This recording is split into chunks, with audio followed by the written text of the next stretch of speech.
Step number 1, step number 2 and step number 3 बहुत आसान है भाई। बस ये कर लिया तो पूरा डार्क रिएक्शन का कॉन्सेप्ट समझ आ गया।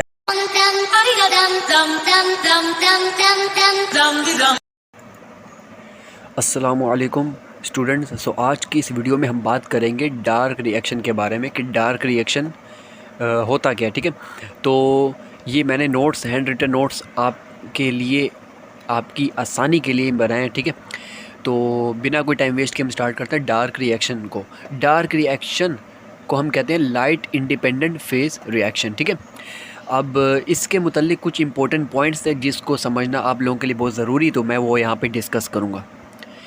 तो यहाँ पे हम क्या है, पहला पॉइंट क्या है, light is not directly required. Common sense की बात है, डार्क रिएक्शन में लाइट रिक्वायर्ड नहीं होती। ठीक है, तो क्या रिक्वायर्ड होती है, this phase only requires NADPH।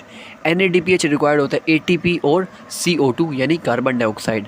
NADPH और ATP ये दोनों के दोनों अगर याद हो तो पिछली मैंने वीडियो में लाइट रिएक्शन बड़े डिटेल में बताया, वो बड़े टू द पॉइंट बताया। ठीक है, तो और कोई इतनी लंबी भी नहीं करी उसमें, तो वो आप लोग उसको बड़े ध्यान से देख लीजिएगा। ठीक है, लाइट रिएक्शन का कॉन्सेप्ट भी बड़े अच्छे तरीके से आपका क्लियर हो जाएगा।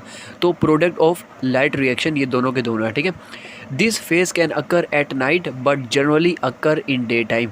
ये हमारे पास ये जो डार्क रिएक्शन है ये नाइट में भी हो सकता है, डे टाइम में भी हो सकता है, बट जनरली डे टाइम में होता है। वो डे टाइम में क्यों होता है, क्योंकि डार्क रिएक्शन को जो प्रोडक्ट चाहिए होते हैं वो प्रोडक्ट ऑलरेडी लाइट रिएक्शन के होते हैं। NADPH ATP ये दोनों के दोनों तो लाइट रिएक्शन से मिल जाएगा, और लाइट रिएक्शन हमारे पास होता है डे टाइम में, तो डे टाइम के ही प्रोडक्ट यूजुअली लाइट रिएक्शन के जो प्रोडक्ट हैं वो डार्क रिएक्शन यूटिलाइज कर सकता है। ठीक है, तो ये मेरे को यहाँ पे आपको लोगों को बताना था। ठीक है, उसके बाद आगे हम बात करते हैं NADPH ATP और कार्बन डाइऑक्साइड, इन तीनों का क्या रोल है।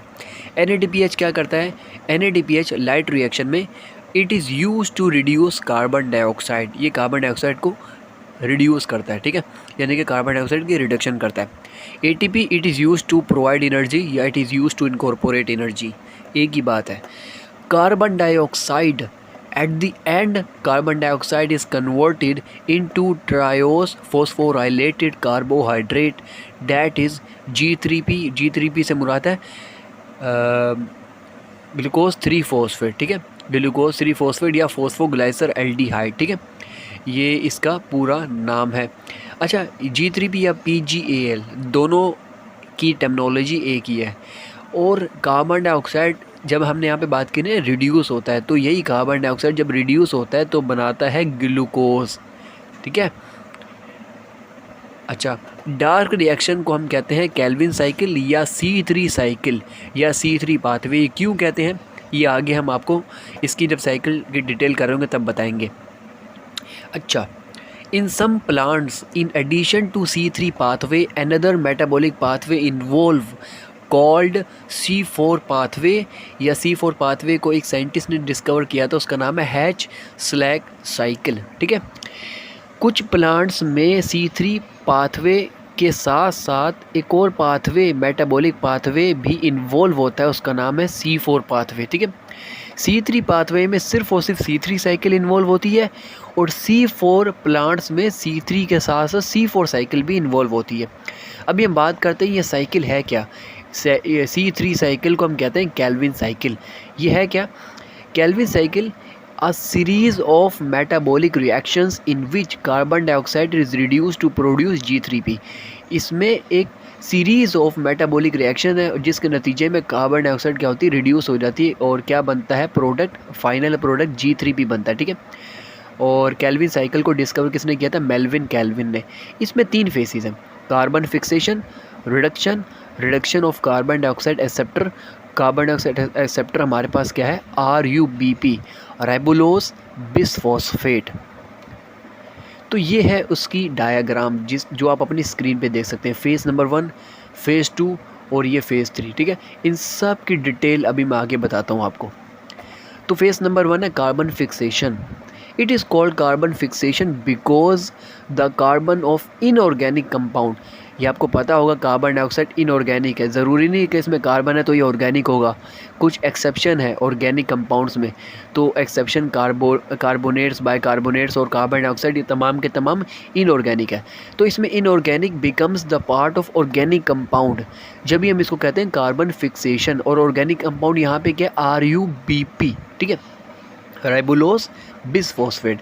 अच्छा, RUBP के बारे में कुछ पढ़ लेते हैं। RUBP है क्या, 5 कार्बन, RUBP में 5 कार्बन होते हैं, 5 कार्बन फॉस्फोराइलेटिंग शुगर, RUBP, ठीक है। कार्बन डाइऑक्साइड एक्सेप्टर, इसको हम कहते हैं carbon dioxide acceptor because it accept carbon dioxide through RUBP carboxylase या RUBP ऑक्सीजिनेज, ठीक है। और इसको हम कहते हैं रूबिस्को, ये एंजाइम का नाम है। कार्बन डाइऑक्साइड RUBP एक्सेप्ट करता है ना, तो वो एक्सेप्ट थ्रू दिस एंजाइम, उस एंजाइम का नाम है रूबिस्को, और इसकी फुल फॉर्म है RUBP कार्बोक्सिलेज या RUBP ऑक्सीजिनेज, ठीक है।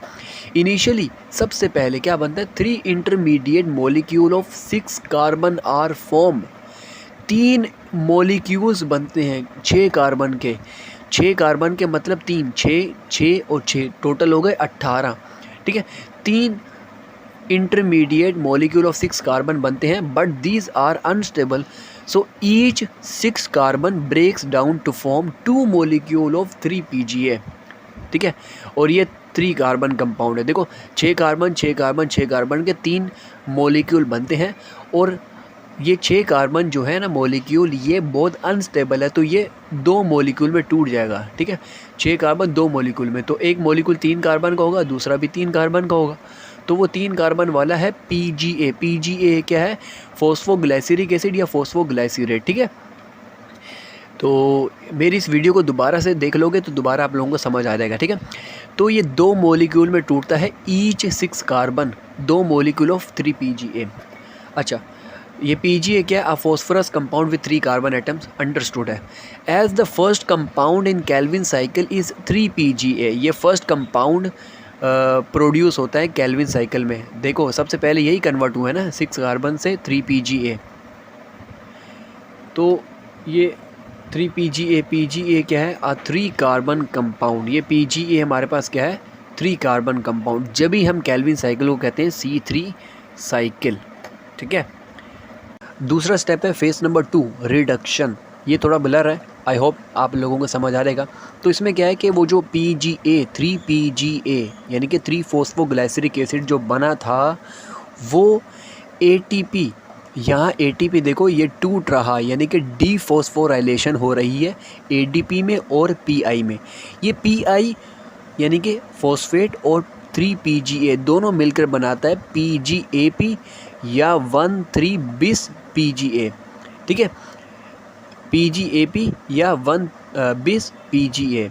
PGAP क्या है, फॉस्फोग्लाइसरिक एसिड फॉस्फेट, क्योंकि एक और फॉस्फेट ऐड हुआ है ना, तो इसलिए PGA से PGAP बन गया, ठीक है। बिस फॉस्फोग्लाइसरिक एसिड भी आप बोल सकते हो। ये 6 ये क्या है, अगर आप देखो पीछे तो हमने स्टार्टिंग में बात करी थी कि 3 इंटरमीडिएट मॉलिक्यूल ऑफ 6 कार्बन बन रहे हैं, और एक 6 कार्बन से 2 मॉलिक्यूल ऑफ 3 PGA बन रहा है। एक 6 कार्बन से, यहाँ पे 6 कार्बन कितने हैं, 3, एक 6 कार्बन से बन रहे हैं 2 मॉलिक्यूल ऑफ 3 PGA, कितने, 2, एक 6 कार्बन से 2 मॉलिक्यूल बन रहे हैं।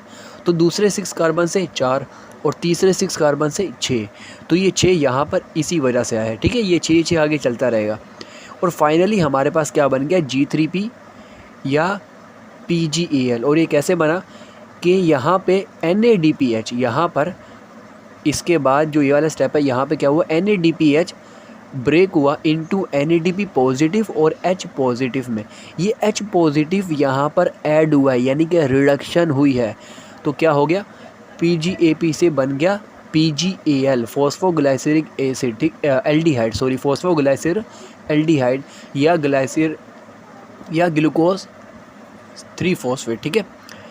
तो ये है हमारे पास फाइनल प्रोडक्ट रिडक्शन में। नेक्स्ट फेस है हमारे पास, बल्कि इसी फेस में कुछ इंपॉर्टेंट पॉइंट्स है। वो क्या, during this reduction a phosphate group from each 1,3-bis PGA is also given off, ठीक है।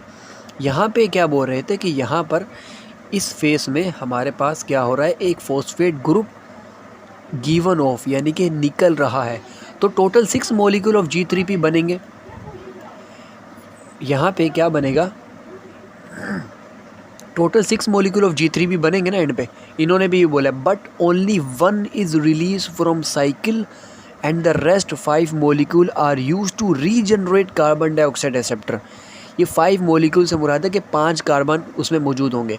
ये 5 मॉलिक्यूल इस कार्बन डाइऑक्साइड एक्सेप्टर को रीजनरेट दोबारा करने के लिए यूज़ होते हैं। सिर्फ और सिर्फ एक मॉलिक्यूल ही प्रोड्यूस होगा, रिलीज़ होगा इनटू द नेक्स्ट फेज़। वो नेक्स्ट फेज़ क्या है, रीजनरेशन ऑफ RUBP। G3P तो बन गया, अब हम रीजनरेशन कर रहे हैं। उसमें क्या होगा, ये जो 5 मॉलिक्यूल ऑफ G3P जो कि रिलीज़ हो गए थे, 1 मॉलिक्यूल ऑफ G3P से हमारे पास ग्लूकोज बन जाएगा, लेकिन 5 मॉलिक्यूल ऑफ G3P से हमारे पास क्या बनेगा, 5 मॉलिक्यूल ऑफ G3P से RUBP की रीजनरेशन होगी। तो हमें पता है G3P 3 कार्बन कंपाउंड है, ठीक है। तो ये 5 मॉलिक्यूल है, तो 5 3 15 यानी कि 15 कार्बन होंगे। ये आपको भी मालूम है।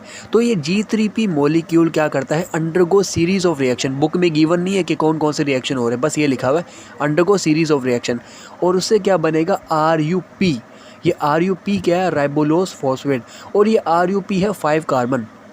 मुझे बनाने हैं टोटल 15 कार्बन, क्योंकि ऊपर भी तो 15 थे ना, 5 3 15 कार्बन। तो यहाँ पे 5 को हम क्या करेंगे, 3 मॉलिक्यूल अगर लेते हैं तो ये 5 से मल्टीप्लाई करते हैं तो टोटल 15 कार्बन आ जाएंगे। अब मुझे बनाना है RUP नहीं बल्कि RUBP बनाना है। तो इसके लिए क्या करेंगे, एक फॉस्फेट ऐड करेंगे। तो वो कैसे करेंगे, ATP ब्रेक होगा ATP में और फॉस्फेट में, ये फॉस्फेट ऐड होगा। और ये 3 बैलेंस करने के लिए हमने लगाया है, जो ऊपर 3 लिखा है वो यहाँ पे भी 3 लगा दिया, ठीक है। तो उसके बाद ये बन गया RUBP फाइनल। नोट, एक इम्पॉर्टेंट नोट है, वो क्या है कि ये ओवरऑल इक्वेशन लिखी गई है कि 3 कार्बन डाइऑक्साइड इस केल्विन साइकिल में यूटिलाइज हुए हैं, और उसके बाद 6 NADPH यूटिलाइज हुए और 9 ATP यूटिलाइज हुए, तब जाके G3P बना है। ये इम्पोर्टेंट है MCQs पॉइंट ऑफ व्यू से कि how many carbon dioxide are utilize in Calvin cycle. तो ये NADPH कितने यूटिलाइज हुए, ATP कितने यूटिलाइज हुए, तो ये तमाम के तमाम याद होंगे सिर्फ और सिर्फ इस एक इक्वेशन से। और ये फिर आपको पता है कि बाय प्रोडक्ट जो बनते हैं वो तो कॉमन सेंस ही बात है। However to prepare glucose we need 2 molecule of G3P। G3P कितने कार्बन कंपाउंड है, 3 कार्बन। ग्लूकोज आपको पता है कि 6 कार्बन कंपाउंड होता है, C6H12O6, तो उसमें कार्बन 6 होते हैं। तो कॉमन सेंस ही बात है कि हमें इसके 2 मॉलिक्यूल चाहिए होंगे। तो उसके बाद हमारा नेक्स्ट टॉपिक जो होगा वीडियो का वो होगा cellular respiration and its types. तो आई होप सो कि आपको ये वीडियो अच्छी लगी होगी। अगर अच्छी लगी हो तो चैनल को सब्सक्राइब करना मत भूलिएगा।